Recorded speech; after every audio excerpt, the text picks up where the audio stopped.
जो आईनी तरमीम है, इसका सिर्फ एक ही पॉलिटिक्स है, हुँ, और वो पॉलिटिक्स ये है कि क्या जो अदलिया है उसको ये हुकूमत अपने मातहत कर सकेगी या नहीं कर सकेगी। झगड़ा जो है वन लाइनर तो ये है, हुँ, और इस झगड़े की बुनियाद जो है वो ये है कि दरअसल हम अभी तक फैसला नहीं कर पाई, हमारे मुक़तदरा एस्टेब्लिशमेंट, कि हमने एक मार्शल लॉ के निज़ाम में पाकिस्तान को रख के आगे चलना है या हमने जमहूरियत बहाल करनी है, आइन बहाल करना है।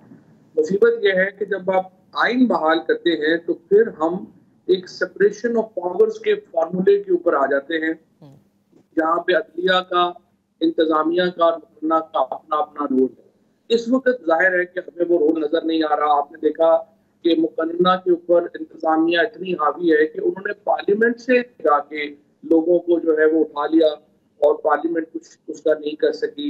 हुँ, उसके बाद आपने देखा है कि सुप्रीम कोर्ट के अंदर से मुझे सुप्रीम कोर्ट से उठाया गया, और सुप्रीम कोर्ट के ऑर्डर्स को जिस तरह से वायलेट किया गया। लेकिन इससे इंतज़ामिया जो हमारी है इस वक़्त, उनको लग रहा है कि वो they are not satisfied, so they want more control over judiciary, okay. क्योंकि उनको लगता है कि जुडिशरी का काम ये है कि जो केस हम बना के भेजें, उसके ऊपर वो मनोमान अमल करें और उसके मुताबिक एक ऑर्डर निकालें। हुँ, अब ये देखिए, ये आइन के होते हुए ये मुमकिन नहीं है, क्योंकि जहाँ पर जजेस ने ये जो जजेस हैं, उन्होंने ज़ाहिर है कि उन्होंने एविडेंस देखनी है, उन्होंने कानून अप्लाई करना है, और हुँ, उससे इस वक़्त जो इंतज़ामिया है वो खुश नहीं है।